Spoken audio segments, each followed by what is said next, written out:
পদার্থের গাঠনিক ধর্ম চ্যাপ্টারের শুরুতে আমরা প্রত্যেকটা এমসিকিউ কে সেগমেন্ট ওয়াইজ ভাগ করে আনছি। প্রতিটা এমসিকিউ এখানে টপিক ভিত্তিক আলাদা করে আছে, একদম সহজ টপিক থেকে সর্বশেষে কঠিনের দিকে আমরা আগাইছি। মাত্রা থেকে শুরু করে, থিওরিটিক্যাল থেকে শুরু করে, বোর্ডের প্রশ্ন, কলেজের প্রশ্ন, পাশাপাশি যত রকমের কঠিন প্রশ্ন হতে পারে সবগুলোকে আমরা সহজ থেকে কঠিনের দিকে সাজাইছি। চলো আমরা শুরু করি, বোঝার চেষ্টা করি। তো আমাদের যে আন্তঃআণবিক আকর্ষণ বল সেটা কি রে? পদার্থের অণুগুলো পরস্পরকে যেই বল দ্বারা পরস্পরের দিকে অ্যাট্রাক্ট করে সেটাকে তো আমরা আন্তঃআণবিক আকর্ষণ বল বলি। আন্তঃআণবিক আকর্ষণ বল কঠিন পদার্থের অণুসমূহের মধ্যে সবচেয়ে বেশি থাকে। ধীরে ধীরে গ্যাসীয় পদার্থ পর্যন্ত আন্তঃআণবিক আকর্ষণের পরিমাণ কমে যায়, যার ফলে আন্তঃআণবিক দূরত্বের পরিমাণও বৃদ্ধি পায়। আমাদের যে আন্তঃআণবিক আকর্ষণের টুকিটাকি একটা এমসিকিউ আসতে দেখি, যেমন কোন পদার্থের অণুগুলোর অবস্থানের কম্পন অর্থাৎ অণুসমূহের নিজস্ব কম্পন গতিশক্তি অভ্যন্তরীণ শক্তি, সেটা হচ্ছে কঠিন পদার্থের অণুগুলোর নিজস্ব কম্পন গতিশক্তিটাই হচ্ছে আলটিমেটলি কম্পিত যে শক্তি, যে ভাইব্রেশনাল এনার্জি, সেটাই হচ্ছে তার অভ্যন্তরীণ শক্তি। দেখো ভাইয়া, এখানে এমসিকিউটাতে কিছু কথাবার্তা বলা লাগেই। গ্যাসীয় পদার্থের বেলায় তুমি বলতে পারো যে ভাই গ্যাসীয় পদার্থের অণুগুলোর তো কোনো প্রকার কি ভাইব্রেশন এনার্জি নাই। না, বেশি গ্যাসীয় পদার্থের অণুগুলোর থাকে কাইনেটিক এনার্জি। গ্যাসীয় পদার্থের অণুগুলো চারোদিকে ছোটাছুটি ছোটাছুটি করতে থাকে, তারা নিজ অবস্থান সাপেক্ষে তেমন একটা কম্পিত হয় না, তারা জাস্ট ছোটাছুটিরত অবস্থায় থাকে।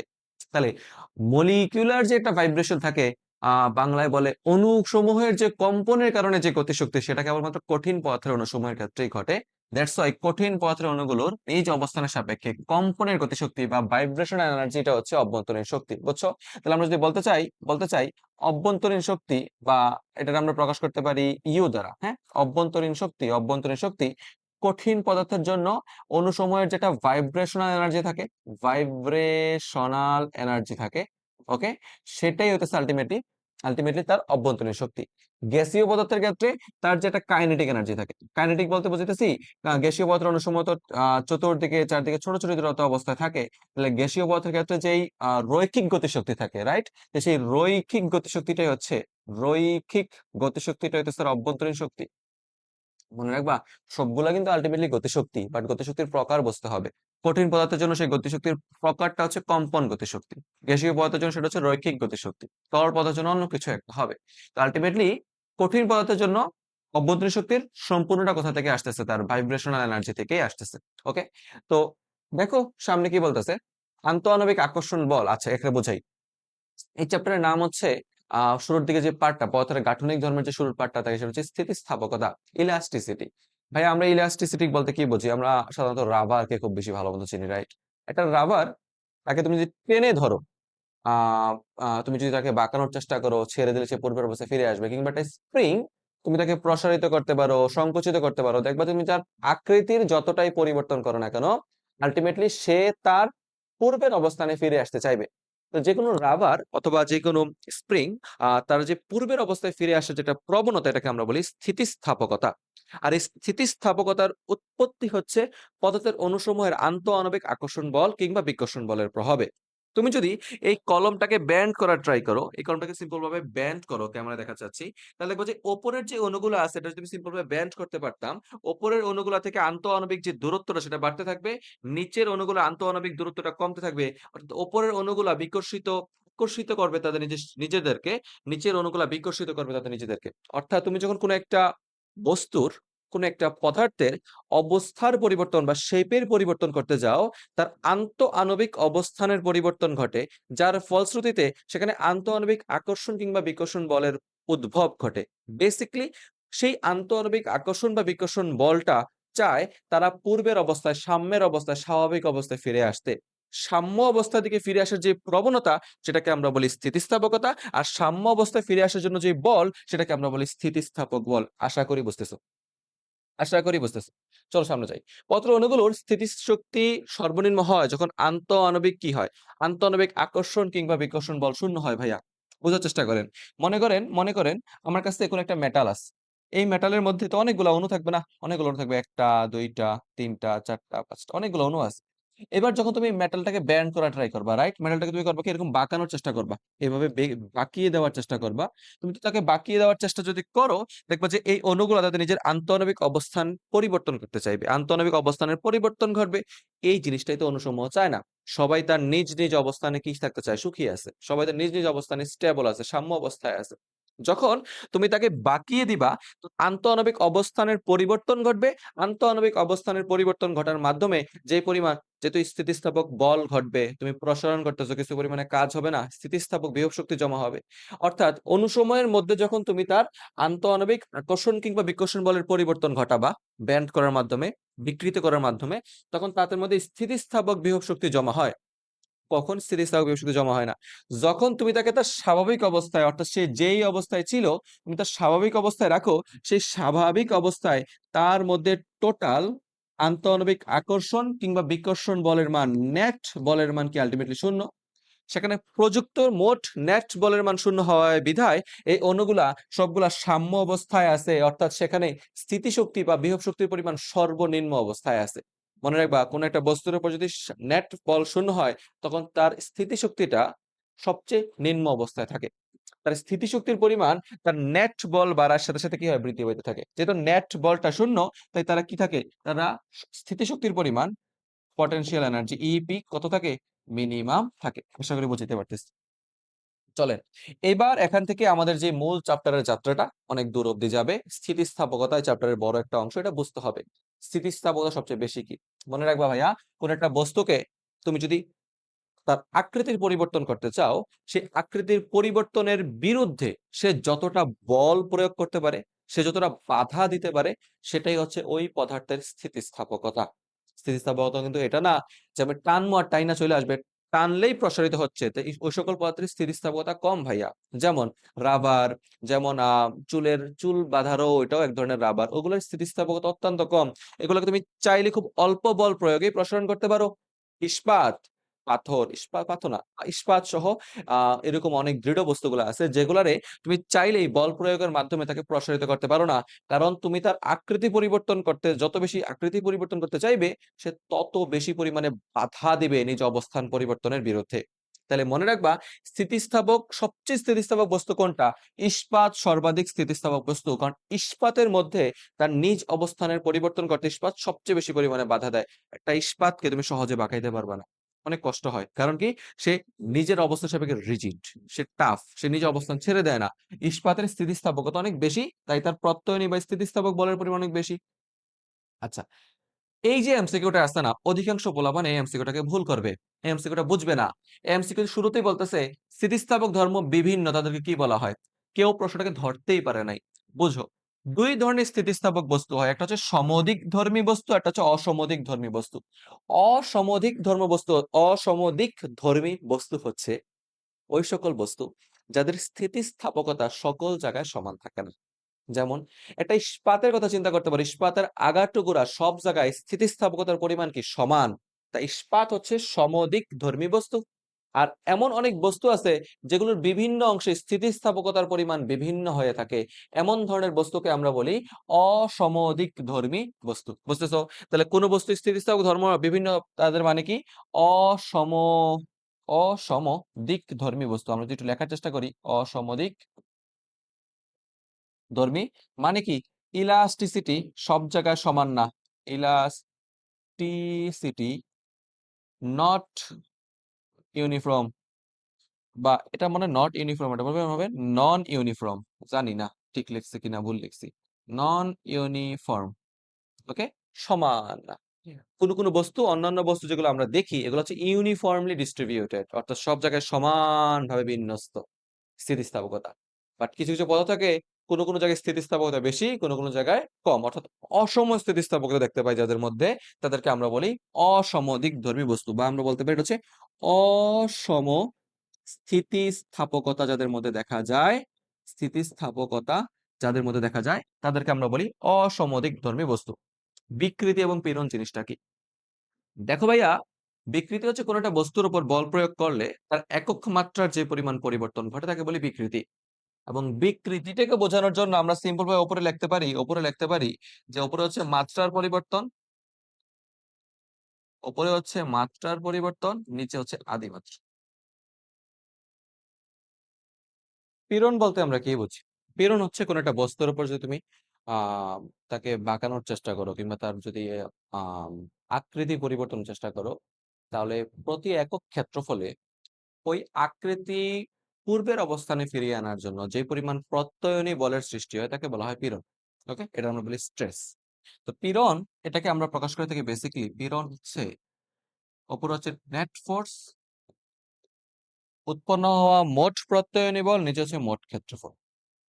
তো প্রকারভেদে বিকৃতি এবং পীড়ন বেসিক্যালি তিনটা ভাগে বিভক্ত। এটা হচ্ছে দৈর্ঘ্য পীড়ন অথবা দৈর্ঘ্য বিকৃতি, আয়তন পীড়ন অথবা আয়তন বিকৃতি, কৃন্তন পীড়ন, কৃন্তন পীড়ন বা কৃন্তন বিকৃতি। মনে রাখবা ভাইয়া, বিকৃতি কিন্তু একক মাত্রাহীন। বিকৃতির কোনো প্রকার এককও নাই, মাত্রাও নাই, কারণ সমজাতীয় দুইটা রাশির অনুপাতে কখনো কি থাকে না, মাত্রা থাকে না, একক থাকে না। তাহলে বিকৃতি হচ্ছে একক মাত্রাহীন, একটা কথা।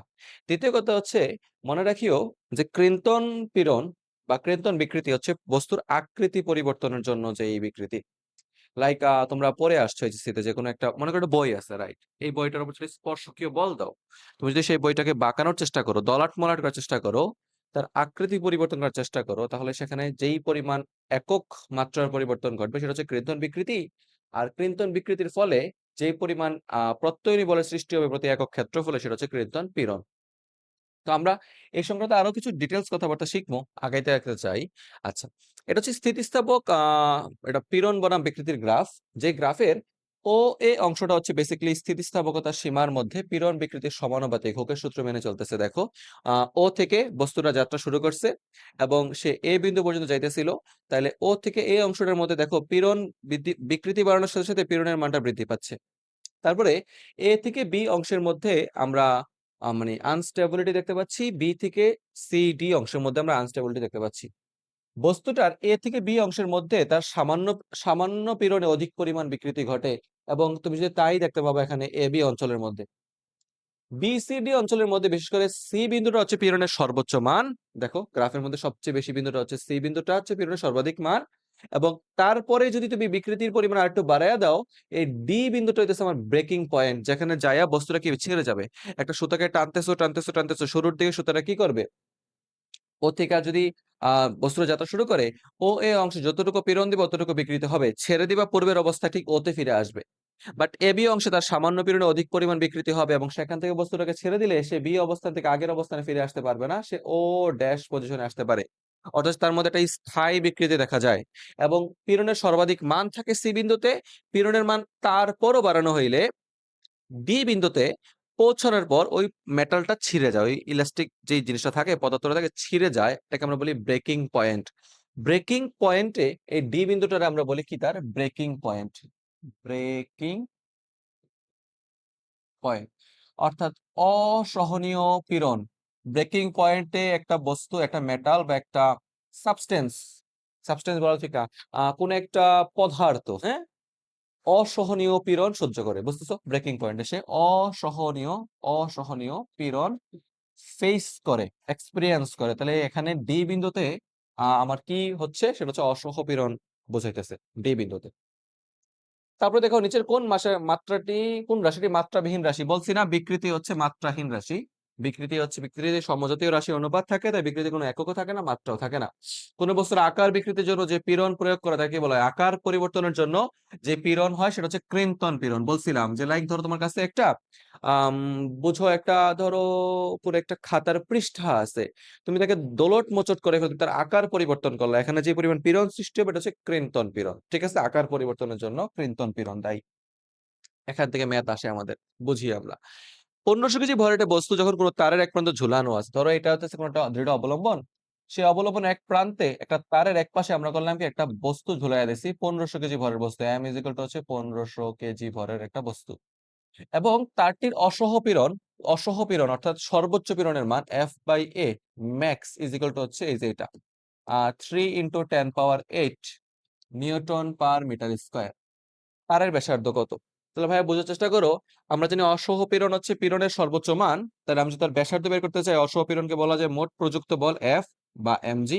এখানে প্রযুক্ত বল হইতেছে বস্তুর যে পরিমাণ ভর ছিল তার জন্য দায়ী ওজনটাই তো বস্তুর এই সুতার উপর টানের সৃষ্টি করতেছে। 1500 কেজি ভরের বস্তু ঝুলাই দিছো, এই এত মোটা ভরের ওয়েট তারের উপর এটা কি করতেছে, টান টানের সৃষ্টি করতেছে, সেটা পুরাটাই কিসের সমান, ওজনের সমান, এমজি। তারের ব্যাসার্ধ যদি আর হয়, প্রস্থচ্ছেদের ক্ষেত্রফল হয়ে যাবে পাই আর square is equal to 3 into 10 power 8। তাহলে ভাই এখানে বস্তুর ভর m জানি 1500 কেজি, জি এর মান 9.8, তাহলে এখানে পাই হচ্ছে 3.14। বেসিক্যালি এখান থেকে আমরা চাইলে আরটাকে ফ্রি করে আর এর মানটা নিয়ে আসতে পারি। তাহলে আর এর মান ফ্রি হলে কত আসবে, ক্যালকুলেটর নিচ্ছি, দাঁড়াও।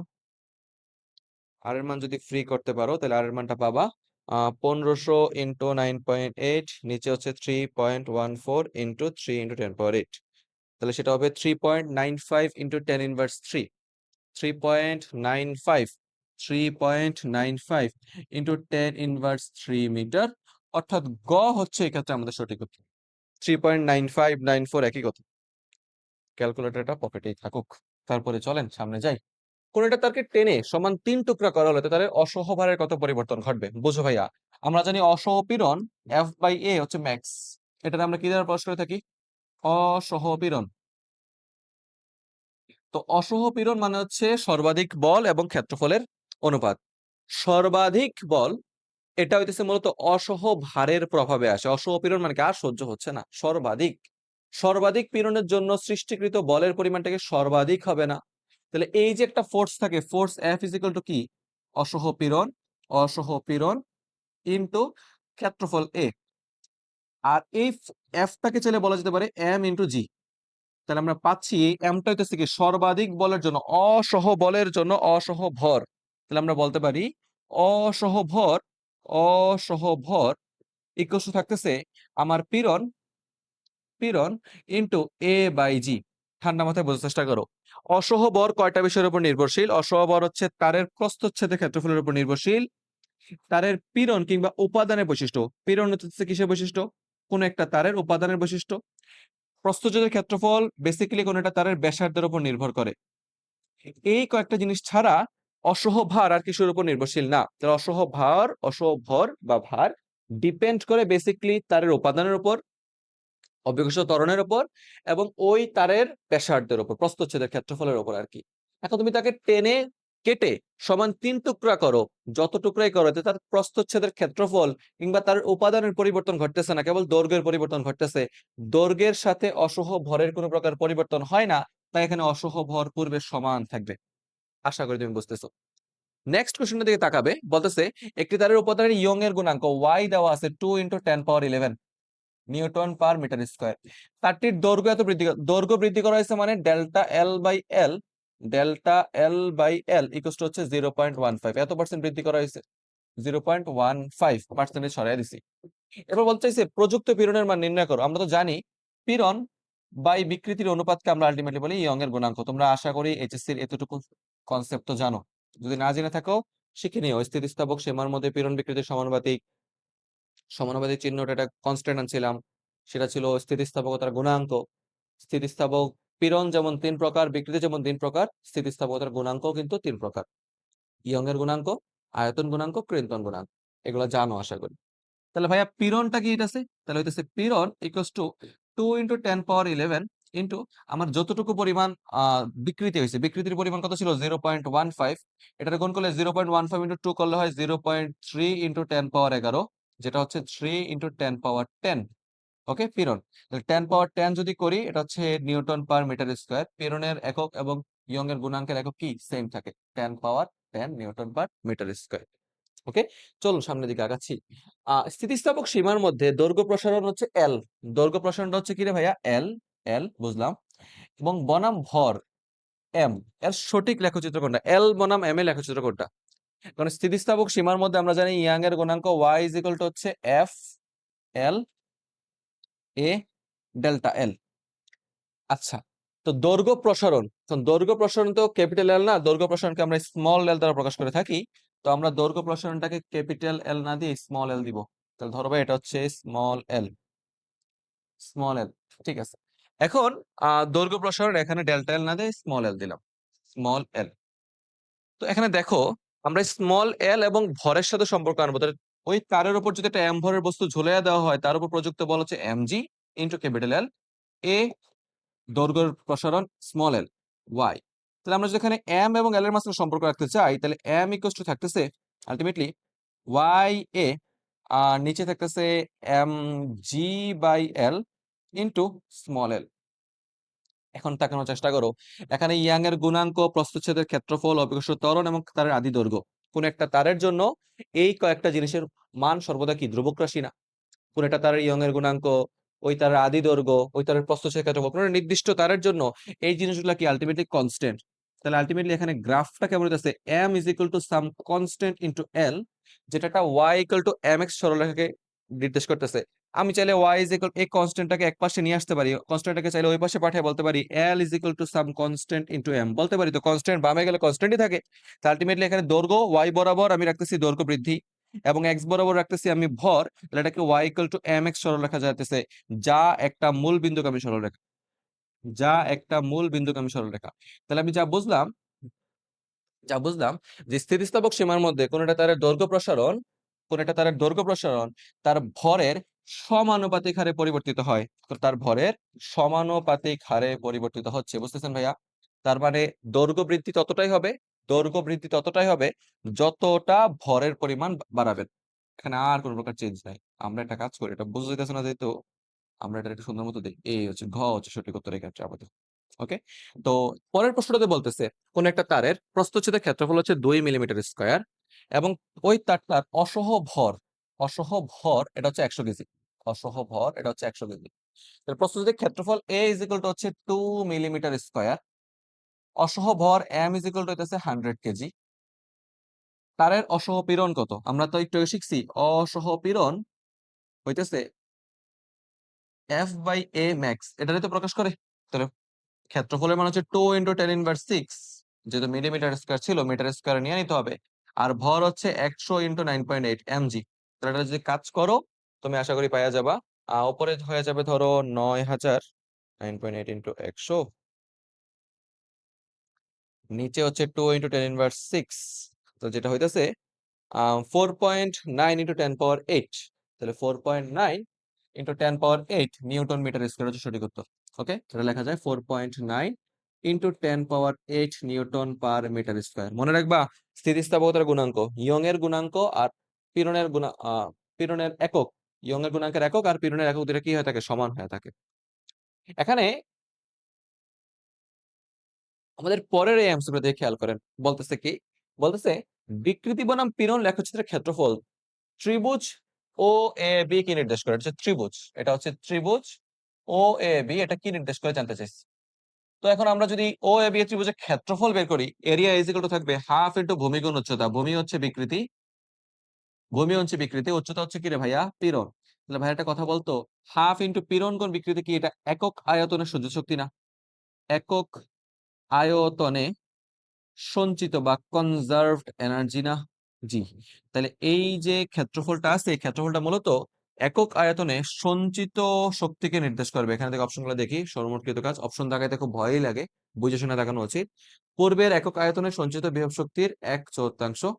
আচ্ছা, আর বলতেছে আচ্ছা এখানে একটু ঝামেলা আছে, সর্বমোট কৃত, আচ্ছা আচ্ছা, পয়সন অনুপাত, এটা বেসিক্যালি একক আয়তনের সঞ্চিত শক্তি হবে, এটার অপশনটাতে একটু ঝামেলা আছে। এটা হয়ে যাবে কি একক আয়তনে সঞ্চিত শক্তি, সঞ্চিত বিভব শক্তি, এগুলোর আমরা একটা কাজ করতে পারি। এটারে একটু ধরো বুঝিয়ে দিই, এই পূর্বে টর্বে কেটে দিলাম, বুঝিয়ে দিলাম,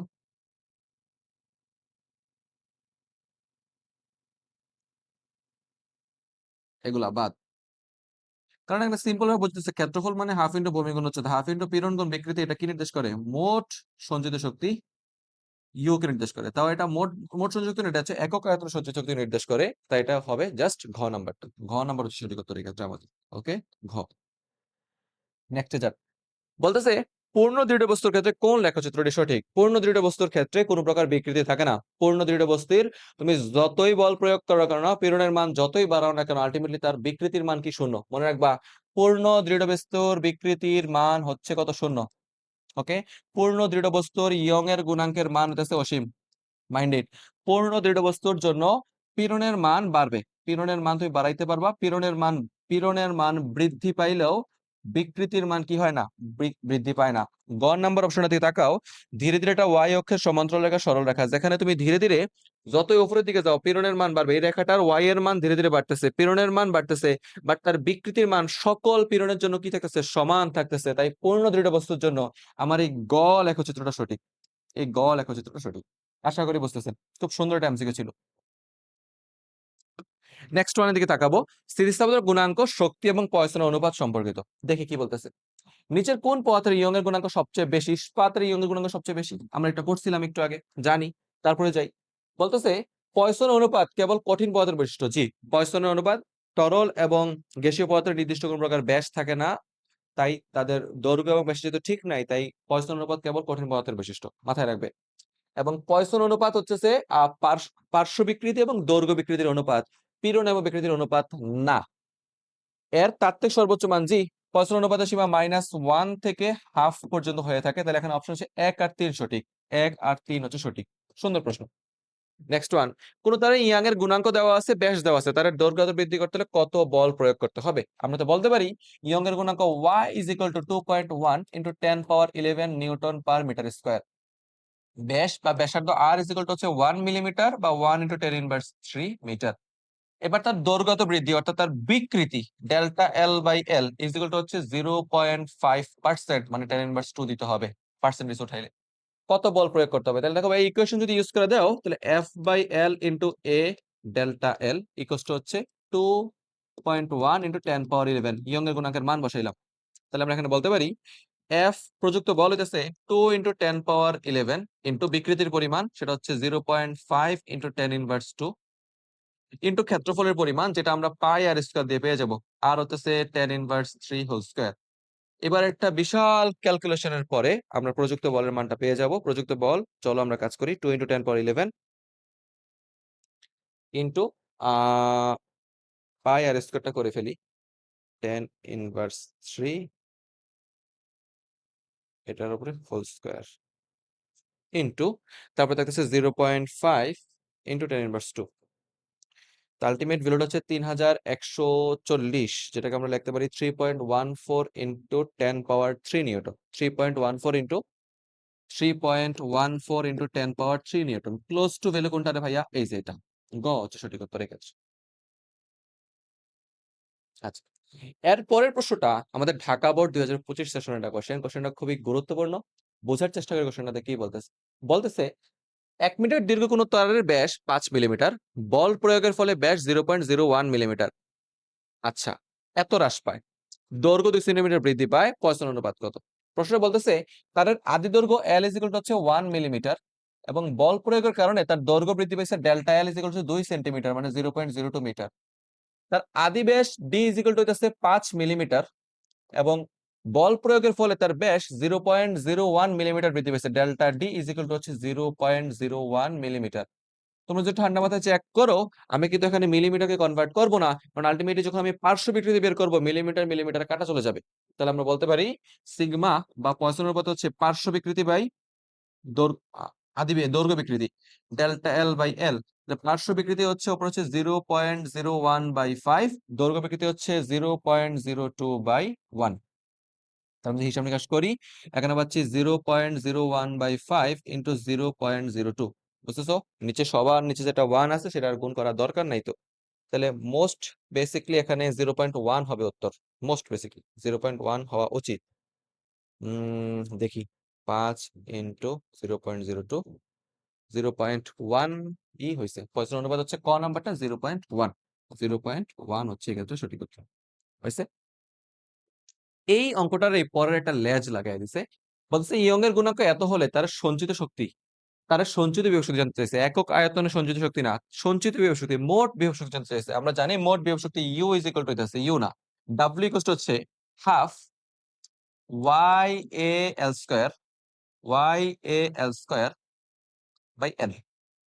আমরা যেখানে কাজ করি, ইয়ং এর গুণাঙ্ক হচ্ছে 2 × 10⁻11, তারের প্রস্থচ্ছেদের ক্ষেত্রফল হচ্ছে পাই আর স্কয়ার। তাহলে পাই আর কত রে? ব্যাস ছিল 5 মিলিমিটার, ব্যাসার্ধ হচ্ছে 2.5 মিলিমিটার, 2.5 × 10⁻³ দৈর্ঘ্য বৃদ্ধি হয়েছিল 2 সেন্টিমিটার, তো 0.02। নিচে হচ্ছে আদি দৈর্ঘ্য, সেটা হচ্ছে কত রে বলছে, আদি দৈর্ঘ্য বলে দিচ্ছে 1 মিটার। 1 মিটার। তোমরা যদি এবার পুরোটারে হিসাব নিকাশ করো, যা আসবে সেটা হচ্ছে উত্তর। ভাইয়া আর এটা নিয়ে ক্যালকুলেট করলাম না, তোমরা কইরা দেখো ভাইয়া, উত্তরটা পাবা। ওকে, ক্যালকুলেশন করতে সময় চলে যায় অনেকটা। এখানে ও এ রেখার ঢাল কি? এখানে ও এ রেখা বরাবর দেখো তো ভাইয়া, দৈর্ঘ্য বিকৃতি, দৈর্ঘ্য পীড়ন কি পরস্পর সমানুপাতিক হারে পরিবর্তিত হচ্ছে না? স্থিতিস্থাপকতা সীমার মধ্যে এই ও এ রেখার ঢালটা আলটিমেটলি ওয়াই বাই এক্স এর সহকে ডিপেন্ড করতেছে। ওয়াই হইতেছে আলটিমেটলি পীড়ন, আর এক্স বড় হচ্ছে বিকৃতি। আর স্থিতিস্থাপকতা সীমার মধ্যে পীড়ন এবং বিকৃতির অনুপাতকে আমরা কি বলি সিম্পল ভাবে? আহ দৈর্ঘ্য গুণাঙ্ক বা ইয়ং এর গুণাঙ্ক।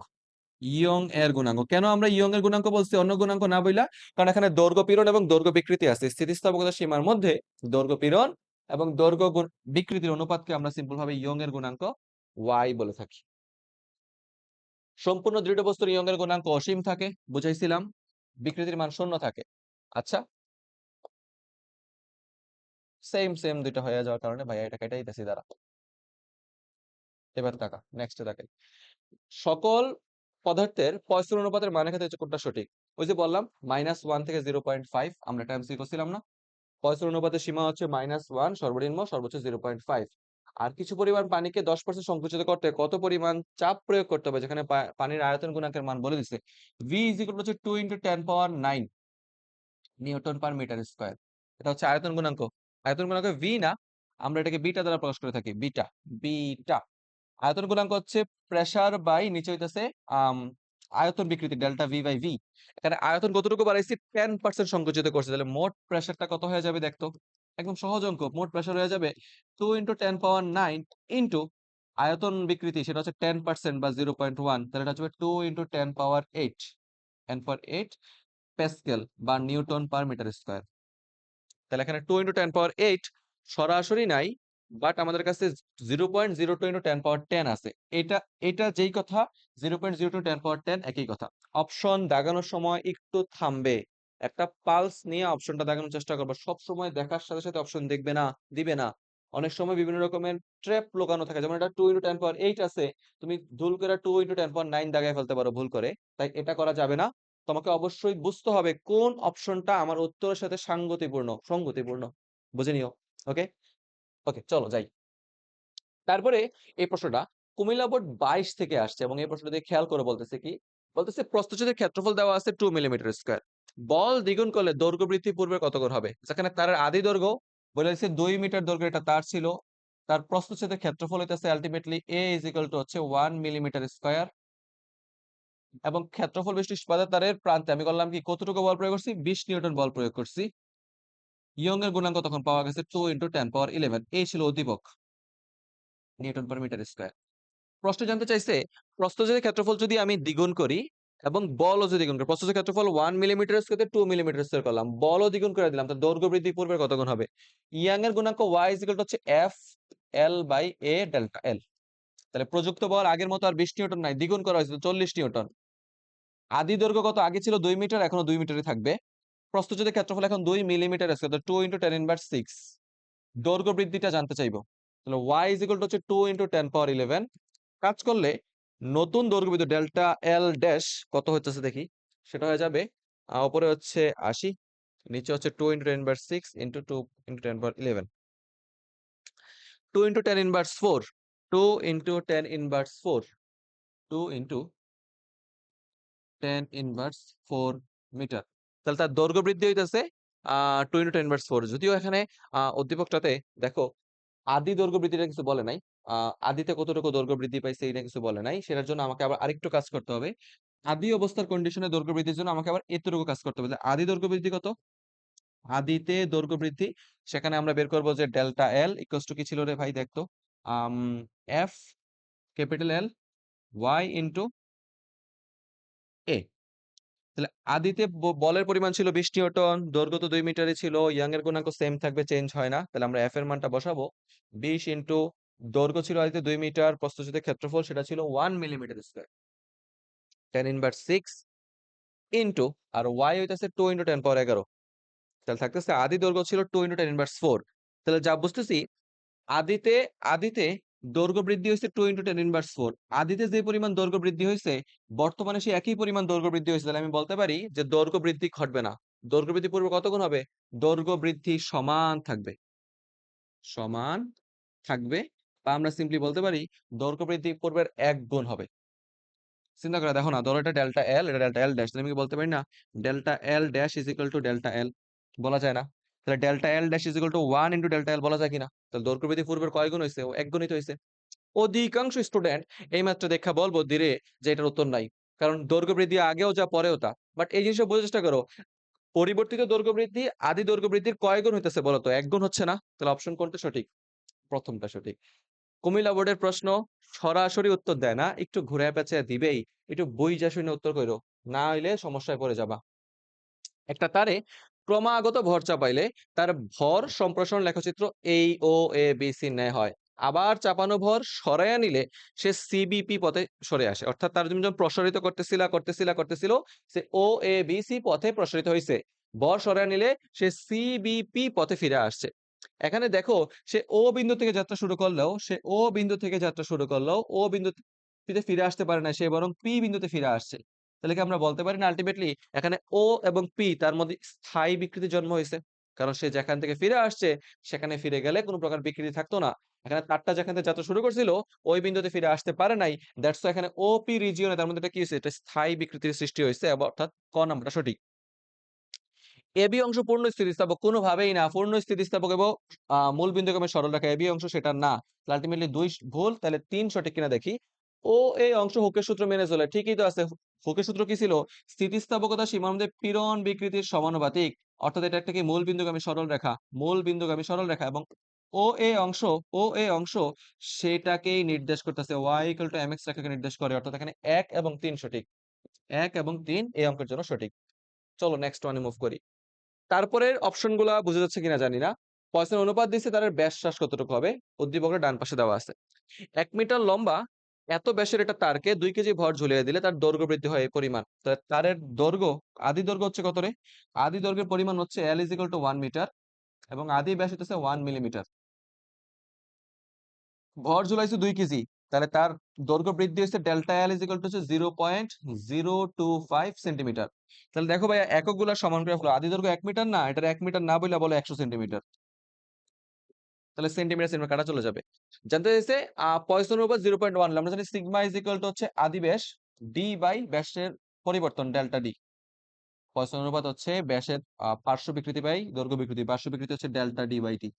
মাঝে মাঝে ভুল হয়ে যায়, দুঃখিত। তাহলে ভাই এখানে ডেল্টা ডিটা কি হবে সেটা জানতে চাইছি। আহ দৈর্ঘ্য বৃদ্ধি কতটুকু হয়েছে দেখতো? দৈর্ঘ্য বৃদ্ধি হয়েছে 0.025। নিচে আদি দৈর্ঘ্য হচ্ছে 100 সেন্টিমিটার। 1 মিটার না রেখে সেন্টিমিটারের নিচে, যেহেতু দুটোই সেন্টিমিটারে আছে।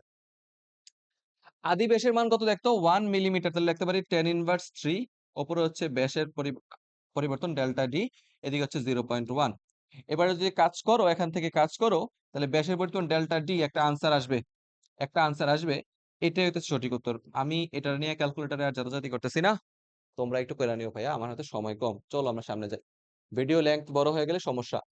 তারপরে দেখেন মধু কি? মধু তরল পদার্থ। তরল পদার্থের ধর্ম হচ্ছে সান্দ্রতা এবং পৃষ্ঠটান, অর্থাৎ দৃঢ়তা কঠিন পদার্থের ধর্ম, তাই 2 আর 3 সঠিক। মধু।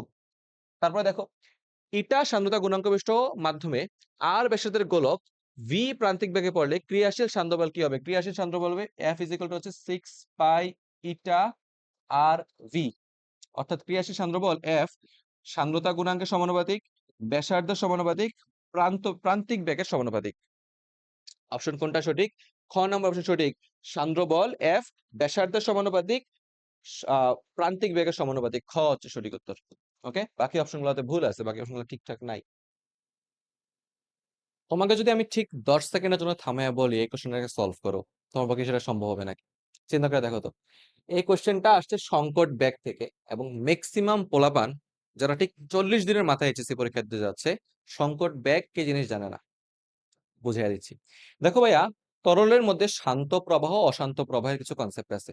তরলের বেগ যদি নির্দিষ্ট সীমা থেকে বেড়ে যায় তবে তার বেগ বাড়তে বাড়তে একটা সময় আমরা দেখতে পাচ্ছি শান্ত প্রবাহটা অশান্ত প্রবাহে পরিণত হয়। শান্ত প্রবাহের যে সর্বাধিক মান সেই মানটাকে আমরা বলতেছি সংকট বেগ। অর্থাৎ যেই বেগ পর্যন্ত একটা তরল তার মধ্যে প্রবাহের শান্ত ধর্মটাকে বজায় রাখে। অশান্ত ধর্ম তার মধ্যে কোনো শুরু হয় না, সেটাকে আমরা বলতেছি কি তার সংকট বেগ। তো কোন একটা তরলের সংকট বেগ সর্বদাই তার সান্দ্রতা গুণাঙ্কের সমানুপাতিক, তরলের ঘনত্বের ব্যস্তানুপাতিক, এবং এই যেই ব্যাসার্ধ থাকে না, নলের যে ব্যাসার্ধ, সেই নলের ব্যাসার্ধের ব্যস্তানুপাতিক থাকে। তাহলে এই সবগুলো জিনিসকে আমরা একত্রিত করলে আমরা পাচ্ছি সংকট বেগ বিসি প্রপোর্শনাল টু হচ্ছে ইটা বাই রো আর, যেখানে আমরা এই সমানুপাতিক ধ্রুবক টোটাল একটা কনস্ট্যান্ট আনি, এটা হচ্ছে রেনল্ডের কনস্ট্যান্ট। বিজ্ঞানী রেনল্ড শান্ত প্রবাহ, কখন এটা তরল শান্ত প্রবাহ প্রদর্শন করে, কখন এটা তরল অশান্ত প্রবাহ প্রদর্শন করে, সেটা দেখাইছিলেন। এবং এই আর সি বা আর নট, রেনল্ডের কনস্ট্যান্টের মান এর উপর নির্ভর করে একটা তরল শান্ত প্রবাহ দেখাবে নাকি অশান্ত প্রবাহ দেখাবে। এই রেনল্ডের ধ্রুবকের মানটা যদি 2000 অপেক্ষা ছোট হয়, তাহলে তরলটা কি দেখাবে, আমার শান্ত প্রবাহ দেখাবে, একদম পুকুরের মতো ঠান্ডা পানি। আর যদি সেটা 2000 থেকে বেশি হয়ে যায়, তাহলে সেক্ষেত্রে আমরা অশান্ত প্রবাহ দেখতে পাই, অর্থাৎ এদিক সেদিক প্রবাহ আর কি। অশান্ত প্রবাহ তো বুঝতেছো আশা করি। ওকে, অশান্ত প্রবাহ দেখা যায়। তাহলে এখানে প্রশ্নে বলছে কোন লেখচিত্রটা সঠিক। আমরা এখানে যদি দেখতে চাই, খুব সিম্পল বুঝতে পারতেছি যে সংকট বেগ হচ্ছে সান্দ্রতা গুণাঙ্কের সমানুপাতিক, তাহলে ভিসি ভিসি হইতেছে সান্দ্রতা গুণাঙ্কের সমানুপাতিক, এই গ নাম্বার ভুল হয়ে গেছে। সংকট বেগ হচ্ছে আমার ঘনত্বের ব্যস্তানুপাতিক, ক নাম্বার এখানে সমানুপাতিক দিছে, এটা ভুল হয়েছে, গ ভুল হয়েছে, খ ঠিক আছে। কারণ আমরা বলতে পারি ভিসি সংকট বেগ হইতেছে আলটিমেটলি ব্যাসার্ধের ব্যস্তানুপাতিক, আর ব্যস্তানুপাতিক বোঝানোর জন্য এখানে খ নাম্বারটা সঠিক উত্তর। এখানে খ সংকট বেগ ব্যাসার্ধের ব্যস্তানুপাতিক ছিল। বুঝছিলা কিনা? নেক্সট কোশ্চেন দিকে তাকাও। সান্দ্রতা গুণাঙ্কের মাত্রা কোনটা? সান্দ্রতা গুণাঙ্কের মাত্রা দেখো, সান্দ্র বল এফ ইজ ইকুয়াল টু কি রে, এফ ভি ভিসকাস ফোর্স এটা A del V by del Y. তাহলে বলের মাত্রা হচ্ছে এম এল টি ইনভার্স 2। সান্দ্রতা গুণাঙ্কের মাত্রা লাগবে, এটা রাখিয়ে দিলাম। ক্ষেত্রফলের মাত্রা হচ্ছে এল স্কয়ার, আর del V by del Y এর মাত্রা হচ্ছে টি ইনভার্স 1। কাজ করলে এটার ভ্যালু পাইতেছো M L inverse 1 T inverse 1, অর্থাৎ খ না, M L inverse 1 T inverse 1, ক হচ্ছে এক্ষেত্রে আমাদের সঠিক উত্তর। দেখছো, সান্দ্রতা গুণাঙ্কের মাত্রা প্রতিটা পরীক্ষা আসে, যতগুলা বিশ্ববিদ্যালয়ের ভর্তি পরীক্ষা আছে, যতগুলা বোর্ডের পরীক্ষা আছে, সবগুলো জায়গাতেই আসে। নির্দিষ্ট ভরের একটা বস্তু তরলের মধ্যে দিয়ে পড়তেছে, চিন্তা করে দেখো তো ভাইয়া, কোন একটা বস্তু যদি তরলের নিচের দিকে পড়তে থাকে, তাহলে সে কোন বলের কারণে নিচের দিকে পড়বে? তার ওজনের কারণে নিচের দিকে পড়তে থাকবে।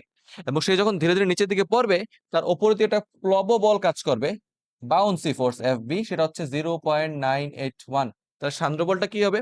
এই ওজন থেকে প্লব বলটাকে মাইনাস করলে যেই বলটা অবশিষ্ট থাকে, সেটাই হচ্ছে আলটিমেটলি তার সান্দ্র বল। তুমি তো জানো জানো যখন সে নিচের দিকে পড়তেছিল, একটা সময় নিচের দিকের মোট ওজন উপরের দিকের মোট বল আলটিমেটলি কি হয়ে যাবে, সমান হয়ে যাবে। তাহলে আমরা বলতে পারি নিম্নমুখী ওজন এবং ঊর্ধ্বমুখী প্লব বল ও সান্দ্র বলের যোগফল কি সমান। উপরে নিচে বলের মান সমান হয় দেখেই তো আমরা বস্তুটাকে প্রান্তিক বেগ, একটা টার্মিনাল ভেলোসিটি নিয়ে পড়তে দেখি। সে সমবেগ, প্রান্তিক বেগ কিন্তু এক প্রকারের সমবেগ, কনসেপ্ট জানা আছে আশা করি। তো আমরা এখানে বলতে চাচ্ছি সান্দ্র বল F V is equal to হচ্ছে ওজন বাদ দিয়ে দিব, 100 গ্রাম বলের বস্তু মানে 0.1 ইন্টু 9.8 মাইনাস প্লব বল 0.981। এখান থেকে হিসাব করলে আমরা কিছু একটা পেয়ে যাব। আর জিরো হবে না আশা করছি। ক্যালকুলেটরে দেখি, মনে হইতে পারে সাথে সাথে জিরো হয়ে গেছে। এটার উত্তরটা মনে হয় অপশনে নাই। আমি এটার উত্তর পাচ্ছি 10 ইনভার্স 3, 0.0001 নিউটন, যেটা এখানে নাই, তাই আমি এখানে অপশন দেখাচ্ছি না। আশা করি মেইন কনসেপ্ট তোমরা বুঝে গেছো। পরবর্তী প্রশ্নটা দিয়ে খেয়াল করো, একটা গোলক, নির্দিষ্ট ব্যাসার্ধের গোলক, নির্দিষ্ট প্রান্তিক বেগে নিচের দিকে পড়তেছে, যেখানে আমাকে তরলের ঘনত্ব এবং লোহা কঠিন পদার্থের ঘনত্বটা দেওয়া আছে। জানতে চাইছে সে তরলের সান্দ্রতাঙ্কের মান কত। আমরা জানি প্রান্ত বেগ ভিটি ইজ ইকুয়াল টু হচ্ছে 2/9, নিচে হইতেছে আমার এটা সান্দ্রতাঙ্ক, আর স্কয়ার, এদিকে হচ্ছে রো মাইনাস সিগমা জি। রো হচ্ছে কঠিন পদার্থের ঘনত্ব, সিগমা হইতেছে তরলের ঘনত্ব। তাহলে আমরা যদি রাখি 9 VT two R square rho minus sigma into G, এই পাশে থেকে যাবে সান্দ্রতাঙ্কের মান, এটা সান্দ্রতাঙ্কের মানটাই তো দরকার। তাহলে 9 ইন্টু সান্দ্র বেগের মান, প্রান্তিক বেগের মানটা বসায় দেন 10 ইনভার্স 2, 2 ইন্টু ব্যাসার্ধের মান কত ছিল, 2 ইন্টু 10 ইনভার্স 4 স্কয়ার, রো হচ্ছে 7800, আর পানির ঘনত্ব হচ্ছে 1000, জি হচ্ছে 9.8। পুরোটা নিয়ে হিসাব করলে যা উত্তর দেখতে পাবা সেটাই হচ্ছে সঠিক উত্তর। আশা করি প্রসিডিওর তোমরা বুঝে যাচ্ছ। প্রসিডিওর বুঝলে সলভ করা ব্যাপার না, পারবে। নিচের কোন সম্পর্কটি স্টকসের সূত্র মেনে চলে? স্টকসের সূত্র হচ্ছে F is equal to 6 pi eta R V, 6 pi তুলা দিলে F proportional to eta R V, অর্থাৎ ঘ হচ্ছে কিন্তু সঠিক উত্তর। সহজ তো, কঠিন না। বৃষ্টির ফোঁটা বাতাসের মধ্যে দিয়ে পড়তে থাকলে দূরত্ব বনাম বেগ লেখচিত্রের প্রকৃতি নিচের কোনটি? দেখো, কোন একটা বৃষ্টির ফোঁটা যখন বাতাসের উপর দিয়ে পড়তে থাকে, শুরুর দিকে তার নিম্নমুখী ওজন এবং ঊর্ধ্বমুখী বাতাসের বাধা সমান থাকে না বিধায় বস্তুটা ওজনের দিকে পড়তে থাকে, এবং ধীরে ধীরে তার ওজনের মান নিচের দিকে তো বস্তুটাকে নামাচ্ছে, এবং ঊর্ধ্বমুখী যেই বাধা, বাতাসের বাধা, তার সাথে সাথে একটা সান্দ্র বল এফ ভি সেটাও যুক্ত হতে থাকে। তাহলে আলটিমেটলি বলতে পারি যে নিম্নমুখী এফ জি মানে নিম্নমুখী ওজন এবং ঊর্ধ্বমুখী বাধাটা একটা সময় পরে যে কি হয়ে যায়, সমান হয়ে যায়, এবং যেই মুহূর্তে নিম্নমুখী বল আর ঊর্ধ্বমুখী বল সমান হয়ে যায়, তখন বস্তুটা সাম্যাবস্থায় পৌঁছে যায়, বাহ্যিক বল প্রযুক্ত হয় না, এবং ওই মুহূর্তে বস্তুটা একটা সমবেগ নিয়ে ভূমিতে পতিত হয়, এবং সেই সমবেগটাকেই আমরা প্রান্তিক বেগ বলি। অর্থাৎ কোন একটা পতনশীল বস্তুর শুরুতে বেগ দূরত্বের সাথে সাথে বাড়তে থাকে, এবং একটা সময় পর বেগের মান আর বৃদ্ধি পায় না। যখন সান্দ্র বল বস্তুর ওজনের সমান হয়ে যায়, তখন আর বস্তুর বেগের মান বাড়তে থাকে না, অর্থাৎ তখন বস্তুটা সমবেগ নিয়ে ভূমিতে নেমে আসে। গ হচ্ছে কিন্তু সঠিক উত্তর। আশা করি বুঝতে পারতেছি। নেক্সট ওয়ানে যাই। গ্যাসের সান্দ্রতাঙ্ক তাপমাত্রার ইটা, ইটা তাপমাত্রার বর্গমূলের সমানুপাতিক, বর্গমূলের সমানুপাতিক। মনে রাখবা, তাপমাত্রা বাড়াইলে সান্দ্রতাঙ্কের পরিমাণ বাড়তে থাকে। সামনে হচ্ছে পৃষ্ঠটান এবং পৃষ্ঠ শক্তি। ছোট ছোট এমসিকিউ গুলো আমরা তাড়াতাড়ি শেষ করে দিই, চলো। কোন ধর্মের কারণে পানির ফোঁটা গোলক আকৃতির হয়? আলটিমেটলি এটা কি? পৃষ্ঠটান। পৃষ্ঠটানের কারণে পানির ফোঁটা গোলক আকৃতির হয়। তলটানের অপর নাম হচ্ছে পৃষ্ঠটান। আশা করি বুঝতেছো। তারপর বলতেছে পানির পৃষ্ঠটান এত হইলে তার পৃষ্ঠ শক্তি কত? কোন একটা তরলের পৃষ্ঠটান সংখ্যাগতভাবে, সংখ্যাগতভাবে ওই তরলের পৃষ্ঠ শক্তির সমান হয়। অর্থাৎ পৃষ্ঠটান যদি 0.06 নিউটন পার মিটার হয়, পৃষ্ঠ শক্তিও 0.06 হবে। ওকে, 0.06 হবে। তারপরে দেখো, তরলের পৃষ্ঠটা নির্ভর করে কৌশিক নলের ব্যাসার্ধ, সংশক্তি বল, তরলের ঘনত্ব, পাশাপাশি তাপমাত্রা, আরো অনেক কিছুর উপরেই পৃষ্ঠটা নির্ভর করে। এখানে তিনটার উপরেই পৃষ্ঠটান ডিপেন্ড করতেছে। আশা করি বুঝতেছেন। চলেন নেক্সট ওয়ানে যাব। কোন উপরিতলে আলতোভাবে রাখা এত দীর্ঘ সরু একটি আলপিন টেনে তুলতে? তাহলে কোন একটা তরলের উপর আলপিন রাখছো, সেটার দৈর্ঘ্য হচ্ছে 0.04 মিটার। তারে তুলতে সর্বাধিক বল প্রয়োগ হচ্ছে এফ, এবং পানির পৃষ্ঠটান টি ইজ ইকুয়াল হচ্ছে 72 ইনটু 10⁻³ ওকে ভাইয়া, তাহলে আমরা তো জানি পৃষ্ঠটান F is T is equal to হচ্ছে এফ বাই 2l। কেন 2l, কেন কি হয়েছে, এগুলো তোমরা জানো। তাহলে প্রযুক্ত বল এফ ইজ ইকুয়াল টু হচ্ছে 2tl। তাহলে 2 ইন্টু 0.04 ইন্টু 72 ইন্টু 10⁻³। তাহলে আলটিমেট ভ্যালুটা ক্যালকুলেটর হিসাব করেই দেই, তোমাদের উপর আর কয়টাই বা দিব। 5.76 ইন্টু 10⁻³ অর্থাৎ খ হচ্ছে এক্ষেত্রে সঠিক উত্তর। 5.76 ইন্টু 10⁻³ নিউটন। এটা হচ্ছে ম্যাক্সিমাম ফোর্স কোন একটা আলপিনকে তলের পৃষ্ঠ থেকে টেনে উপরে ওঠানোর জন্য। বৃষ্টির ফোঁটাকে ভেঙে যখন অনেকগুলা ছোট ফোঁটায় পরিণত করো, তখন ওই ফোঁটাগুলোর ক্ষেত্রফল বৃদ্ধি পায়। অর্থাৎ একটা বড় ফোঁটাকে ভেঙে ছোট ছোট ফোঁটায় পরিণত করতে ক্ষেত্রফল বৃদ্ধি পায়, ছোট ফোঁটাকে একসাথে করে বড় ফোঁটা নিতে ক্ষেত্রফল কি হয়, হ্রাস পায়। বাট মোট ভলিউম কি থাকে, সমান থাকে। মোট ভলিউমের কোনো চেঞ্জ হয় না, মোট ভলিউমটা সেম থাকে। পৃষ্ঠটান আর পৃষ্ঠ শক্তি সংখ্যাগতভাবে কি হয়ে যায় ভাইয়া, সমান হয়ে যায়। মনে আছে তো আশা করি। ওকে, পানির পৃষ্ঠটান কোনটা? পানির পৃষ্ঠ হচ্ছে 7.2 ইন্টু 10⁻² অথবা 72 ইন্টু 10⁻³ নিউটন পার মিটার পানির পৃষ্ঠটান। এবার চলে স্পর্শকোণের কথাবার্তা বোঝাই। কাঁচ এবং পানির স্পর্শকোণ এটা হচ্ছে সূক্ষ্মকোণ। পারদ এবং কাচের স্পর্শকোণ হচ্ছে স্থূলকোণ। এটা ভুল দেওয়া আছে, স্থূলকোণ দেওয়া নাই। কাঁচ এবং কেরোসিনের ক্ষেত্রে এটা হচ্ছে সূক্ষ্মকোণ, অর্থাৎ 1 এবং 3 এখানে সঠিক। মনে রাখবা, পারদ এবং কাচের স্পর্শকোণ হচ্ছে 140 ডিগ্রি বেসিকলি, স্থূলকোণ হয়। আর বিভিন্ন পথের অণুগুলোর মধ্যে পারস্পরিক আকর্ষণ বলকে আমরা কি বলি, সংশক্তি বল বলে থাকি। সংশক্তি বল বলে থাকি। সহজ সহজ এমসিকিউ গুলা। চলো সামনে যাই। নির্দিষ্ট বাহুবিশিষ্ট বর্গাকার ফ্রেম তরলে নিমজ্জিত করে তোলা হলো। তার বাহু এক্স পরিমাণ দূরে সরাতে হলে কৃত কাজের পরিমাণ কত? আমরা জানি কাজ ইজ ইকুয়াল টু হচ্ছে বল ইনটু সরণ। এখানে সরণের মান হচ্ছে এক্স, বলের মান হচ্ছে 2t স্মল এল। তাহলে দেখো তো ভাইয়া, এখানে পৃষ্ঠটান আছে 2t, কতটুকু বাহুর দৈর্ঘ্য কত ছিল? বাহুর দৈর্ঘ্য ছিল ক্যাপিটাল এল এক্স। তাহলে 2t l x, এটা হইতেছে আলটিমেটলি মোট কৃত কাজ। গ এমসিকিউ এমন দিছে যেটা পড়তে মনে হচ্ছে অনেক বড়, বাট আলটিমেটলি এত বড় কিছুই না। নির্দিষ্ট নলের কত উচ্চতায়, কৌশিক নলের কত উচ্চতায় পানি উঠবে সেটা বোঝার উপায় হচ্ছে h ইজ ইকুয়াল টু হচ্ছে 2t cos θ, 2t cos θ আর রো জি। ওকে। তো আমরা এখানে জানতে চাইতেছি কতটুকু, তাহলে এখানে দেখো তো ভাইয়া ব্যাসের মান দেওয়া আছে 0.4 মিলিমিটার, ব্যাসের তো হচ্ছে 0.2 মিলিমিটার, 1000 দিয়ে ভাগ করে দিলাম। রো তরলের ঘনত্ব পানি, তাই 1000, 10 power 3। জি হইতেছে 9.8। 2 ইন্টু টি, তরলের পৃষ্ঠটান 72 ইন্টু 10 ইনভার্স 3। কস থিটা কিছু না বলে সেটা 1 ধরে নিবা। তাহলে দেখো তো এখানে 1000 1000 কাটা, ওকে। তাহলে উপরে থাকতেছে 2 ইন্টু 72 ইন্টু 10 ইনভার্স 3, নিচে আছে 9.8 ইন্টু 0.2। এখন যদি কাজ করে দাও তাহলে মোট হাইটের মানটা চলে আসবে অ্যাপ্রক্সিমেটলি, দেখি ভাইয়া কি আসে।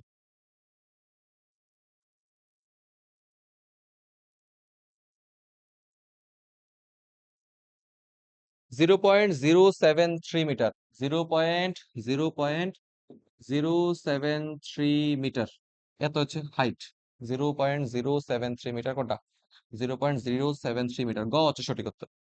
এবার পরের প্রশ্নে বলতেছে আলটিমেটলি ব্যাসার্ধ দ্বিগুণ করলে নলের উচ্চতা কত হবে। দেখো তো ভাইয়া, পৃষ্ঠটানের জন্য আমরা কি বলতে পারি না, এইচ প্রপোর্শনাল টু 1/r। দেখো তো টি, রো, জি এগুলো সব কনস্ট্যান্ট থাকলে এইচ প্রপোর্শনাল 1/r, তাহলে ব্যাসার্ধ আর এর মান যদি 2 গুণ করো, r2 is equal two 2 r1 হইলে h2 ইজ ইকুয়াল টু কি হবে, পূর্বের তুলনায় অর্ধেক হয়ে যাবে না? তাহলে আলটিমেটলি এখানে নতুন h2 ইজ ইকুয়াল টু কি হবে, 0.073 রে 2 দ্বারা ভাগ করলে যা আসবে সেটা হচ্ছে সঠিক উত্তর। অর্থাৎ আমরা আগের যে একটা আনসার ছিল সেই আনসারটাকে ভাগ দিব 2 দ্বারা, তাহলে ভ্যালু আসতেছে 0.036, 0.0367। এই যে খ হচ্ছে সঠিক উত্তর। ওকে, এখানে h2 হইতাছে h1/2। এইচ এর সাথে আর এর সম্পর্ক কেমন?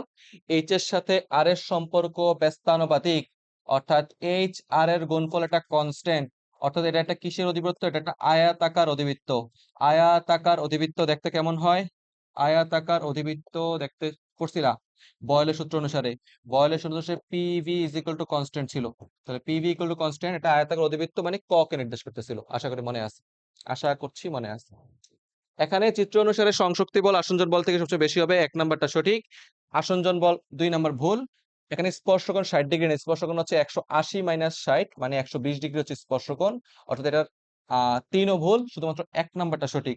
এটা কোনটা সঠিক? এটা হচ্ছে শুধুমাত্র ক সঠিক, ক এর উত্তর হবে 1 সঠিক হবে এটার। এই অঙ্কটার জন্য আমরা একটা কাজ করতে পারি, এটা মুছে দিই। সঠিক উত্তর হচ্ছে কত? 1 নাম্বার সঠিক উত্তর 1। ওকে, চলেন আমরা প্রায় শেষ পর্যায়ে চলে আসছি। রূপা এবং বিশুদ্ধ পানির মধ্যকার স্পর্শকোণ হচ্ছে 90 ডিগ্রি, একদম সহজ। নেক্সট হচ্ছে মাত্রা। মাত্রা তো আমরা দেখছি, ইয়ং এর গুণাঙ্কের মাত্রা হচ্ছে ml−1 t−1, গ সঠিক উত্তর। তারপর যেটা থাকে সেটা হচ্ছে পীড়নের মাত্রা। পীড়নের মাত্রা হইতেছে আলটিমেটলি ইয়ং এর গুণাঙ্কের মাত্রার সমান, সেটা হচ্ছে ml−1। না না, ইয়ং এর গুণাঙ্কের মাত্রা ভুল করছি ভাইয়া। ইয়ং এর গুণাঙ্কের মাত্রা একটু ভুল করে ফেলছি। ml−1 t−1 হচ্ছে সান্দ্রতা গুণাঙ্কের মাত্রা। ইয়ং এর গুণাঙ্ক y ইজ ইকুয়াল টু হচ্ছে উপরে পীড়ন F/A, নিচে হচ্ছে বিকৃতি, মাত্রা নাই। তাইলে আমরা ইয়ং এর গুণাঙ্কের মাত্রা পাইতেছি, ফোর্স হচ্ছে ml/t−2, মাত্রা হচ্ছে l²। তাহলে এটা হচ্ছে ml−1 t−2, এটা হচ্ছে ইয়ং এর গুণাঙ্কের মাত্রা। ml−1 t−2 ইয়ং এর গুণাঙ্কের মাত্রা, এবং এটাই হইতেছে আলটিমেটলি পীড়নের মাত্রা ml−1 t−2। আশা করি বুঝতেছি। ওকে, শেষ। অনেক তাড়াতাড়ি গেছি, ছোট ছোট এমসিকিউ ছিল, এগুলাতে এত চাপ দেই নাই, এগুলা আস্তে আস্তে এগুলো তোমরা বোর হইতা। এই ছিল সপ্তম অধ্যায়ের উপর আমাদের সকল ধরনের প্রশ্ন, একদম সহজ থেকে সবচেয়ে আটার মোস্টের কঠিন সূত্র, যেটা রেনল্ডের সূত্র, যেটা কেউ পড়াও নাই সেটাও আলোচনা করছি। এই চ্যাপ্টার থেকে এর বাইরে আর কোনো এমসিকিউ নাই ভাইয়া। তাই এই চ্যাপ্টার থেকে এতটুকু পড়ে গেলে তোমার মূল পরীক্ষাতে 100% কমন আসার নিশ্চয়তা আছে। আজকেও থাকলো, আল্লাহ হাফেজ।